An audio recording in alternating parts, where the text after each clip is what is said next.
Oke, hari ini kita masuk ke bab 10, ini distribusi sampling. Jadi kelanjutan dari pertemuan yang kemarin. Kemarin sudah sama Bu Riha ya tentang sampling itu bagaimana. Nah, sekarang kita membahas distribusinya. Kalau di bab 8 kemarin dengan saya itu distribusi sampel. Nah, sekarang distribusi sampling. Oke, kira-kira apa bedanya? Coba kita bahas di sini.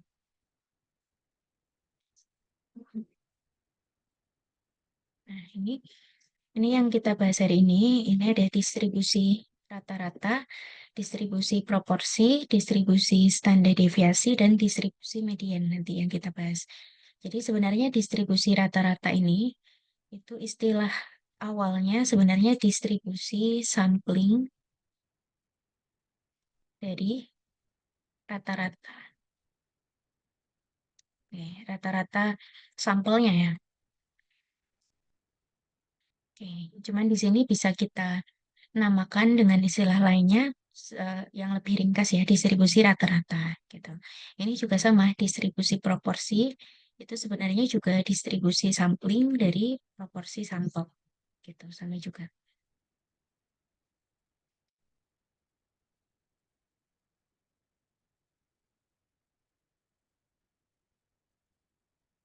Oke. Nah, ini sebelum ke distribusinya, ini ada beberapa istilah. Jadi sebenarnya sampling itu dasarnya itu kita apa namanya? mengambil sampel dari suatu populasi. Jadi awalnya kita punya target dari populasinya atau target population. Nah, itu populasi yang akan kita buat kesimpulannya atau di sini populasi yang kita inginkan untuk membuat suatu kesimpulan. Terus di sini ada istilah lagi sample population. Itu adalah populasi asal di mana suatu sampel itu diambil gitu. Jadi intinya kita ingin membuat kesimpulan dari suatu populasi, tapi yang kita simpulkan itu dari sampel yang kita ambil dari populasinya. Itu sebenarnya prinsip dari sampling. Oke, di sini sampel itu digunakan untuk membuat kesimpulan dari suatu populasi. Nah, ini sudah sesuai sama yang saya jelaskan tadi. Maka harus dipastikan bahwa target populasi dan sampel population itu memiliki close agreement. Maksudnya close agreement itu sampel yang kita ambil itu diharapkan bisa merepresentasikan atau bisa menggambarkan populasi yang akan kita simpulkan, gitu maksudnya. Oke, di sini distribusi sampling dari rata-rata, distribusi sampling dari standar deviasi. Nah, ini kemudian bisa disingkat menjadi distribusi rata-rata, distribusi standar deviasi, dan sebagainya. Ini yang saya singgung juga tadi di awal. Oke. Kita ke distribusi rata-rata dulu yang pertama. Nah, sebenarnya nanti prinsipnya sama semuanya ya. Ini kita bahas dulu yang rata-rata. Jadi prinsipnya atau misalkan kita buat peta konsep begitu, sebenarnya kita awalnya punya populasi. Populasi itu punya min ya. Min itu rata-ratanya. Nah, dari min dari populasi itu kita ambil sebuah sampel random sebanyak n elemen. Jadi kita ambil sebuah sampel sebanyak n. N itu jumlah sampel ya. Itu kita ambil dari populasi. Dari sampel-sampel itu kita cari nilai dari minnya atau nilai dari rata-rata sampel atau X bar-nya. Jadi nanti ini simbol-simbol ini harus dipahami juga. Ini tadi min populasi atau rata-rata populasi. Yang ini tadi jumlah sampel atau number of sample, jumlah sampel. Kalau yang X bar ini itu rata-rata dari sampel atau min dari sampel.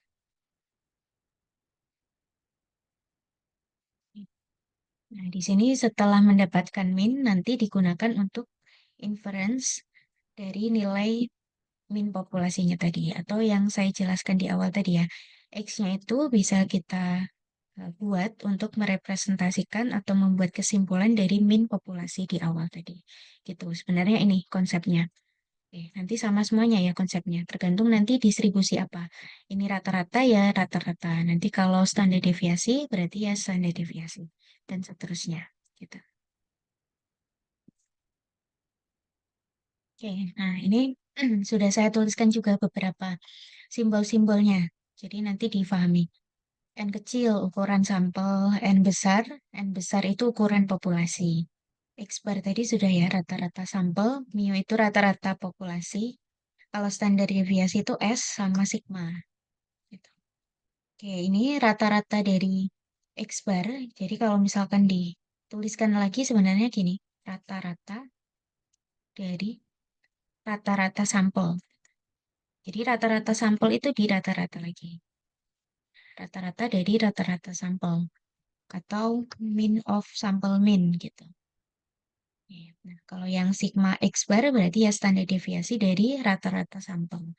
Atau ini istilah lainnya ya. Nanti kalau ada pertanyaan standar error itu sebenarnya juga sama dengan standar deviasinya. Standar deviasi dari rata-rata. Nah, nanti tergantung ya standar error dari apa.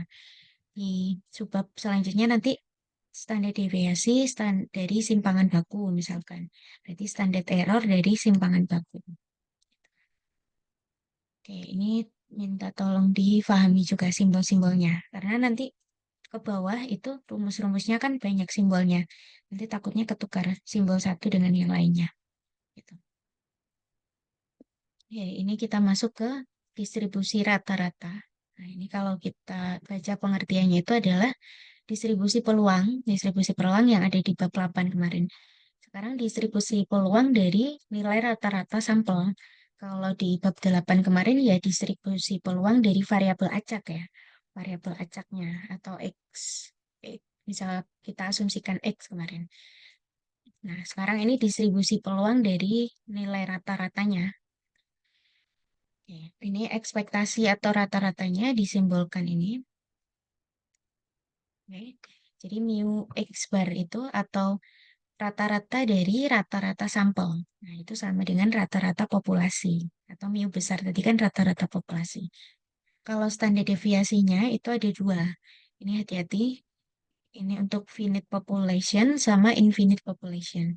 Infinite itu kan tidak terhingga ya. Atau dia tidak terbatas. Kalau finite itu terbatas. Oke, jadi sebenarnya kalau yang infinite nanti kasus-kasusnya itu kebanyakan N-nya tidak diketahui.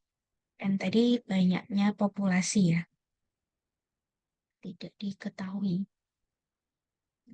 Karena kalau N-nya tidak diketahui itu bisa kita asumsikan N-nya sangat besar atau banyak ya. Atau bisa dikatakan infinite. Ini asumsi N sangat besar.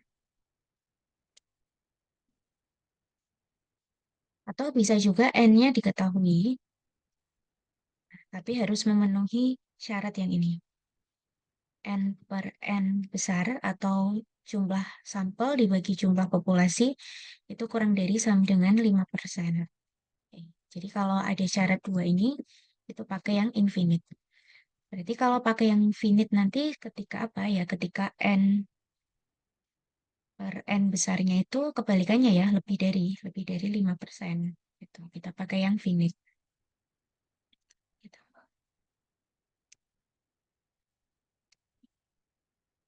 Oke, nah ini sudah saya tuliskan juga tadi.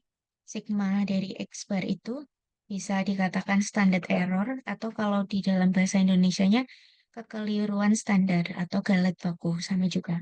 Galet itu kan error ya atau kekeliruan. Oke. Oke, saya coba ke contoh soalnya. Ini kita coba latihan mencari yang standar deviasi dari mean ya, sigmanya. Ini kan ada dua. Oke, coba kita baca sama-sama. Di sini diketahui standar deviasi pendapatan per tahun dari sebuah populasi adalah 2.500. Ini kira-kira simbol apa ini 2.500? 2.500 itu apanya? Mu kah atau S atau sigma? Coba kira-kira.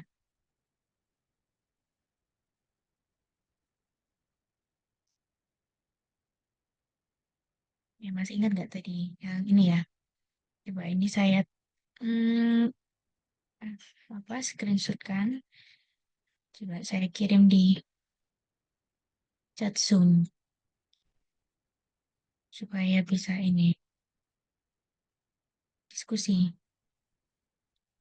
ini ya.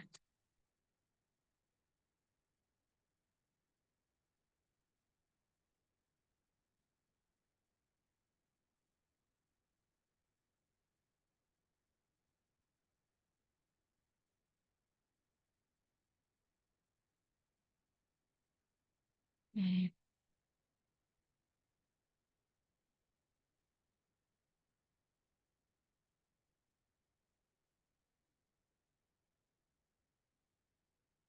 Kira-kira yang diketahui ini apa saja? Yang 2.500 ini apa kira-kira? Sambil lihat catatannya tadi ya, yang saya kirimkan. N. Gimana? Sebentar. Saya baca dulu. N Apa masih? besar, Bu. Sebuah populasi 2.100 itu simbolnya N. N besar. N besar. Oke, N besar. Betul. Kalau yang 4.000?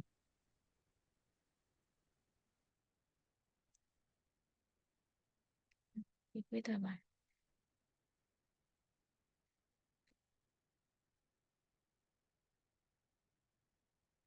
N besarnya 2.500. Yang 4.000 sama yang 30. Nah, ini apa? Kalau yang 30 itu N kecil. Hmm, betul.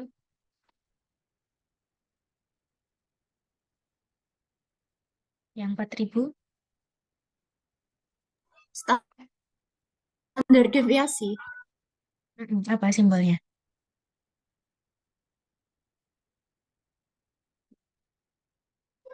Mio X. Oke. Coba ada pendapat lain mungkin? Yang lain apa ini? Yang 4.000. Yang kayak simbol A. Oke, Sigma ya bacanya, Sigma. Iya, Sigma, maaf. Lupa, Hmm, Bu, namanya. oke, Sigma. Oke, saya tuliskan di sini. Ini sih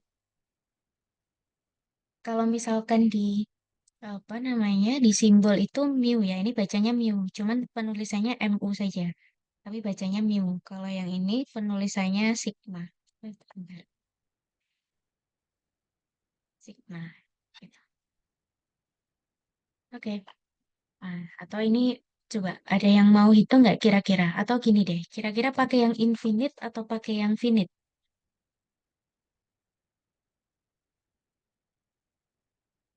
Nah, yang infinite atau pakai yang finite nanti cara mencari standar deviasi dari min-nya. Pakai yang finite, Bu. Finite population. Oke, alasannya? Karena di situ diketahui N besar, N kecil, dan sigma. Oke, tapi catatannya tadi bagaimana? Kalau N-nya diketahui, diuji dulu apakah dia kurang dari 5% atau dia lebih dari 5%. Oke, jadi hati-hati ya, walaupun N-nya diketahui itu belum tentu finite. Jadi kalau finite nanti yang lebih dari 5%, kalau yang infinite nanti kurang dari atau sama dengan 5%. Oke, coba kalian eh, coba hitung dulu. Kira-kira N per N-nya dia memenuhi yang infinite atau yang finite. Jadi ini hati-hati ya. Belum tentu infinite.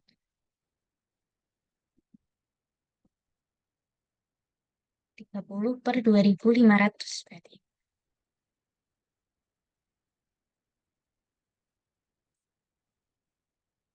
Oke, ada yang coba hitung enggak? Belum. Berapa hasilnya? Hmm. 0,012. 0,012. Kurang dari 5. Kurang dari ya. Kurang dari 5%. Oke, berarti bukan Menggunakan infinite. infinite. Betul, bukan finite ya, sorry, bukan finite.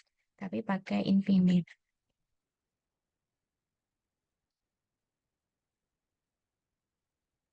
Oke, nah nanti tinggal dicari pakai rumus infinite tadi ya.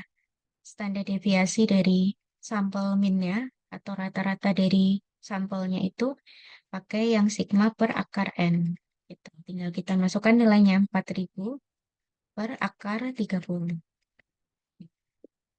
Ini sudah saya hitungkan sebenarnya. Coba. Nah ini ya. Nah, ini betul 0,012 tadi kurang dari, maka diaplikasikan rumus infinite.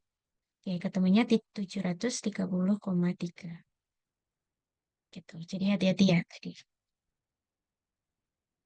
Oke, saya lanjutkan. Ya, ini masih ke distribusi rata-rata. Nah, ini jika populasinya berdistribusi normal, maka distribusi rata-ratanya berdistribusi normal untuk ukuran sampel apapun. Kalau ini jelas ya. Kalau populasinya normal, ya berarti nanti sampelnya itu juga berdistribusi normal juga mengikuti dari populasinya. Makanya distribusi rata-ratanya juga bisa langsung didekati pakai distribusi normal. Kalau yang kasus kedua, di sebagian besar aplikasi, distribusi rata-rata dapat didekati dengan distribusi normal, tapi ukuran sampelnya harus lebih dari 30. Gitu. Nah, ini sesuai sama bunyi dari teorema limit pusat atau central limit theorem. Jadi central limit theorem itu sebenarnya teorema untuk populasi-populasi yang bukan distribusi normal gitu. Jadi di sini jika populasinya itu tidak berdistribusi normal, maka teorema limit pusat ini berguna dalam mengidentifikasi bentuk distribusi pengambilan sampel. Nah, ini bunyi teoremanya.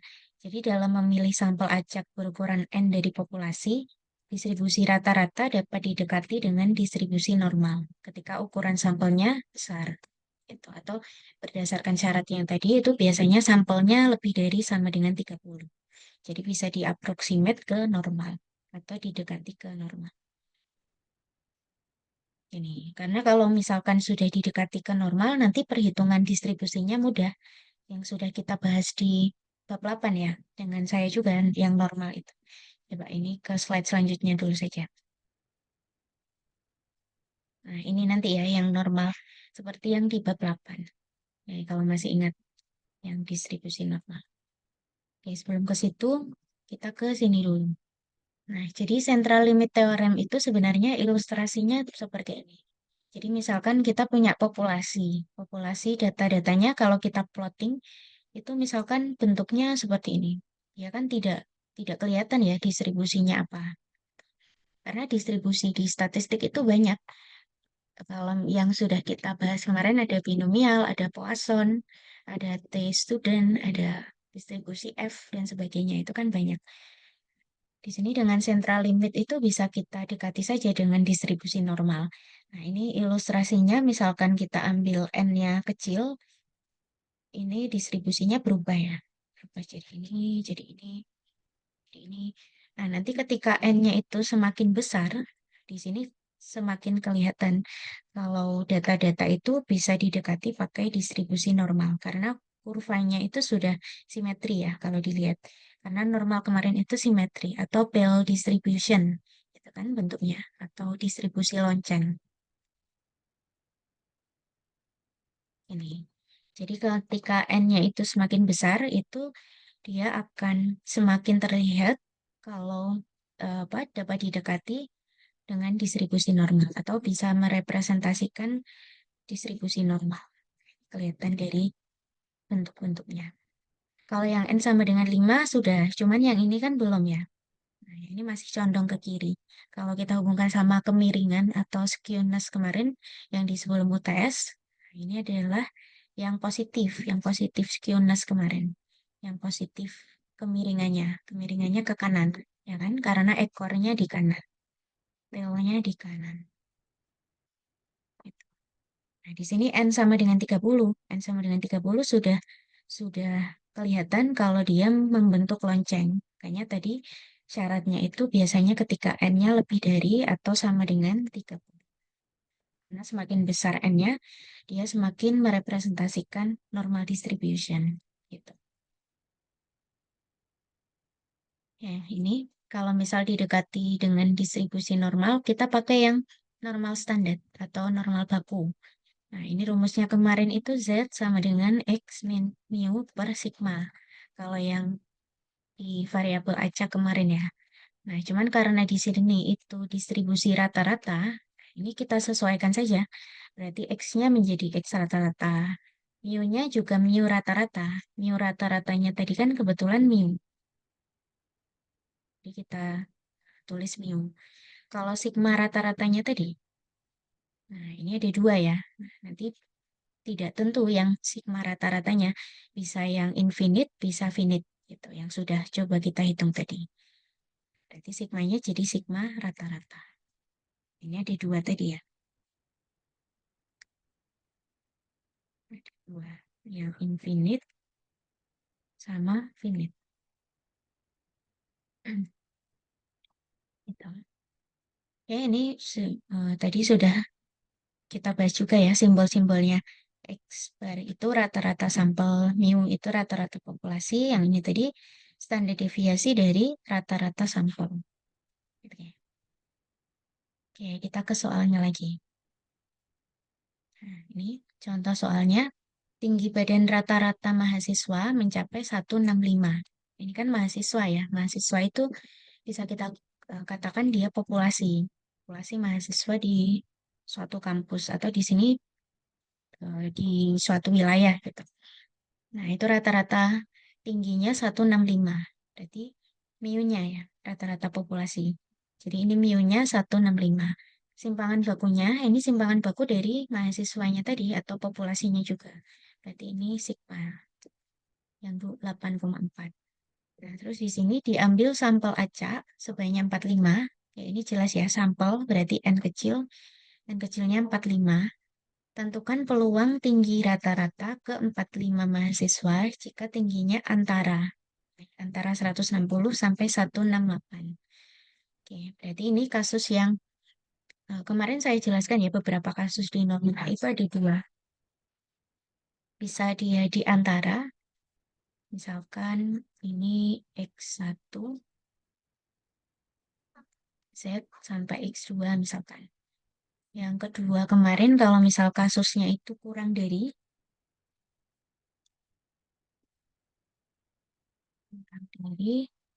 sama yang ketiga itu kalau lebih dari. Nah, ini sudah kita bahas. Ini berarti kasusnya yang antara ya. Antara itu yang nomor satu. Ini. Kemarin urutannya mungkin agak terbalik-balik ya. Intinya ada tiga kasus ini kemarin. Nah, berarti yang A itu yang ditanyakan probability ketika rata-rata. Nah, di sini rata-rata ya, bukan X lagi. Kalau yang bab 8 itu variabel acaknya, tapi sekarang peluang rata-rata. Nah, berarti X bar. X barnya ketika antara 160 sampai 168. Gitu. Nah, ini masih ingat yang antara kemarin? Yang antara itu yang dikurangi ya. Yang belakang kita kurangi sama yang depan. Ini. Oke, terus kita aplikasikan yang distribusi normal. Tapi hati-hati di sini distribusi normalnya kita kurangi sama mu dibagi sama sigma rata-rata. Ini juga sama. Berarti X, oh ya ini sudah jadi Z ya. Ini sudah berubah jadi nilai Z. Yang ini juga sudah berubah jadi Z value atau nilai Z-nya. Yang ini kurang dari 160 dikurang mu per standar deviasi of mean-nya. Oke, tinggal kita masukkan. Oh ya, ini standar deviasi dari min sampelnya kan belum diketahui ya. Kita hanya punya sigma sama n sama mu. Oke, ini kira-kira kasus yang infinite atau kasus yang finite kira-kira.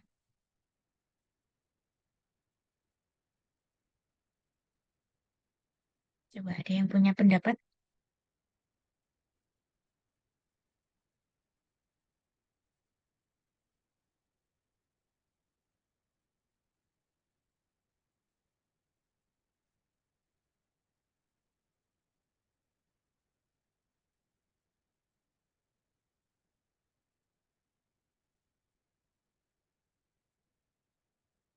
Gimana?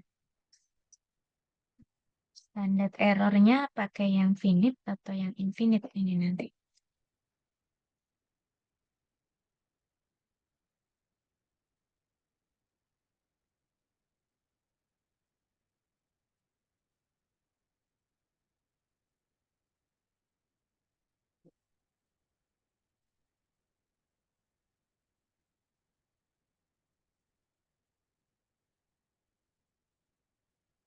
Mana ada yang punya pendapat? Apa Mbak Azira kira-kira? Itu berarti N-nya langsung dijadikan patokan ya, Bu ya? Atau N-nya N, karena N N N kan nggak itu di situ belum ada N besarnya kan ya.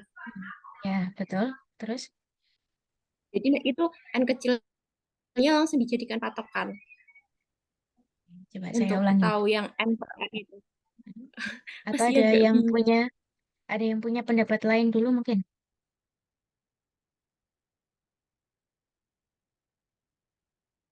Mas Zidan ada pendapat lain nggak?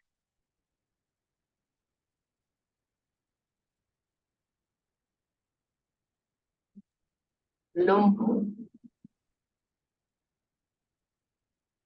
Gimana? Sebentar, kurang kurang terdengar ya suaranya.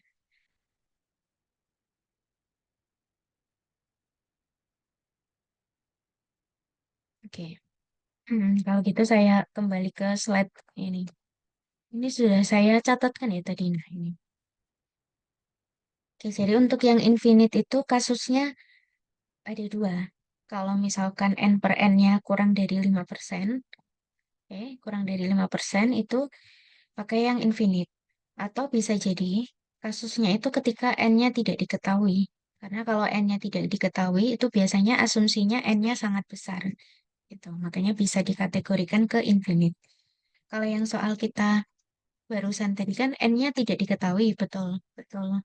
eh, Katanya Mbak Azira tadi ya, n besarnya tidak ada. Nah, berarti bisa langsung kita asumsikan ini infinite population, gitu saja.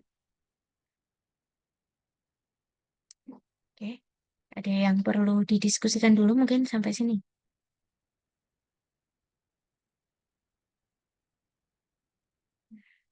Belum ada, Bu. Oke, jadi ini asumsi n-nya sangat besar. Ini. Oke, jadi yang standar deviasi of sampel mean-nya itu bisa kita cari pakai yang sigma per akar n. Sigma per akar n. Oke, mungkin mau coba dulu. Ini saya berikan poin seperti kemarin ya. Ada yang mau coba menghitung. Coba standar deviasinya dulu. Ketemu berapa?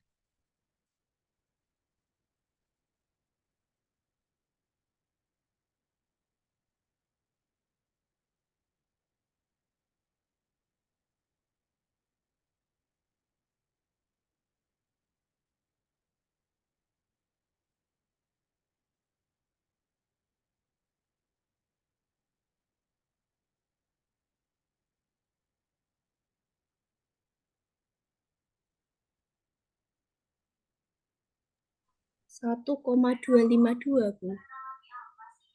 1,252. Oke. Nah, sekarang kita cari yang probability-nya. Oke, ini tinggal kita masukkan ke rumus yang ini. Mu-nya sudah ada ya, 165. Standar deviasinya juga yang barusan kita dapatkan 1,252. Coba bantu hitung juga yang ini. Pakai Z-tabel ya. Z-tabel seperti yang pertemuan 8.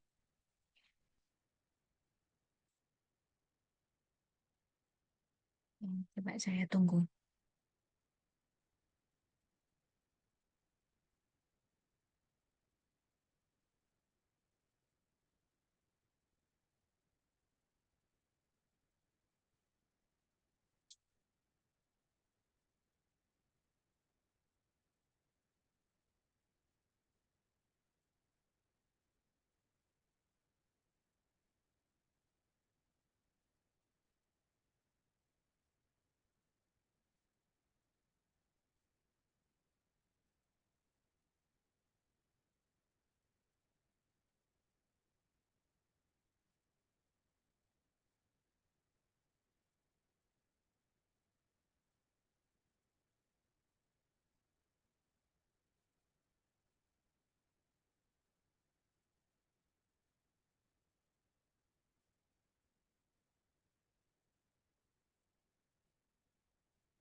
Ya, ini ada yang sudah ketemu mungkin sampai sini. Ini PZ kurang dari berapa sama PZ kurang dari berapa di sini?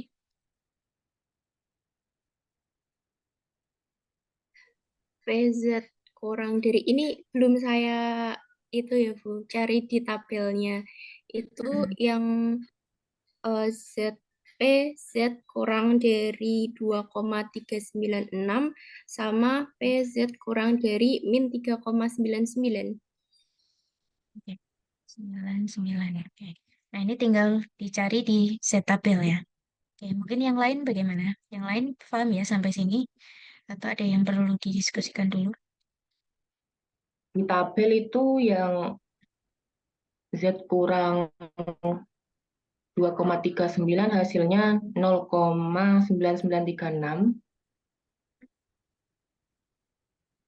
Yang belakang? Yang min 3,99, bentar Bu.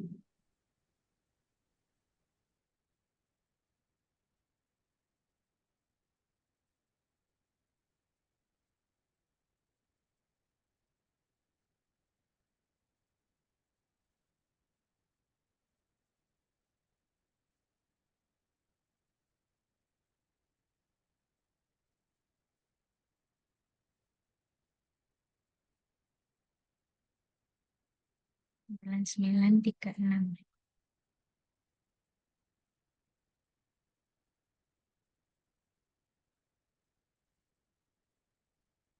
Gimana? Ketemu? Masih dan ya tadi.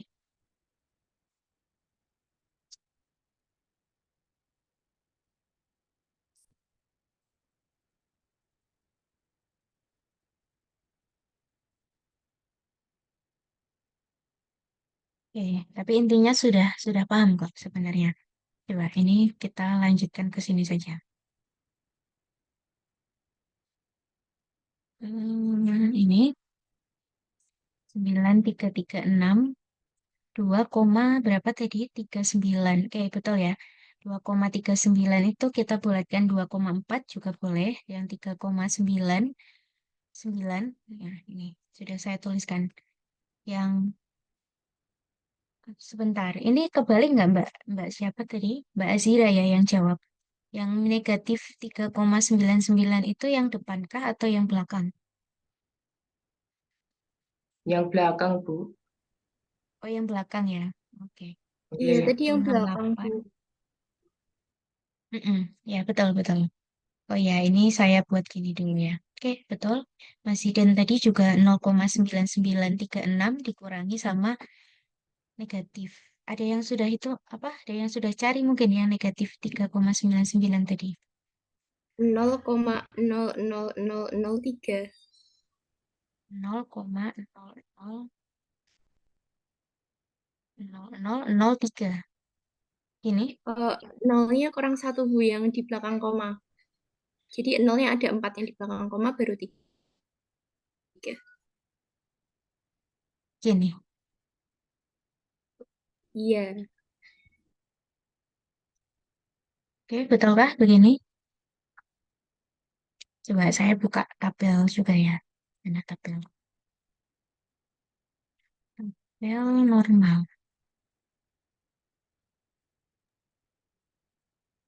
Min eh,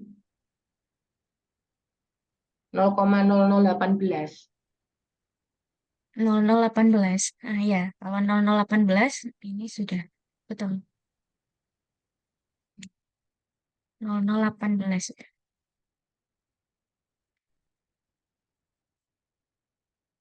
Bentar, ini apa aplikasi yang buat nulis biasanya itu lagi error lagi.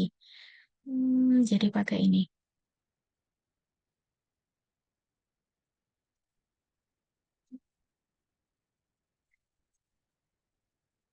0,0018. Oke, berarti jawabannya 0,9918.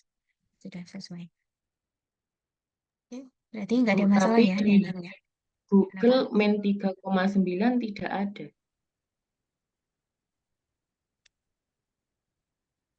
Ada sih, Dan. Kamu belum nemu aja. Aku Oh, nemu aku kok. mentokku 3,5, min 3,5. Berarti Ada. tabelnya kurang ini ya, kurang lengkap. Dicari yang lebih lengkap ya, gitu. Oke, gimana? Sudah clear yang ini? Nggih, Bu. Ada. Ya, Bu, sudah. Jadi prinsipnya seperti normal ya, cuman hati-hati standar errornya sama mu-nya. Standar errornya berbeda cara mencarinya.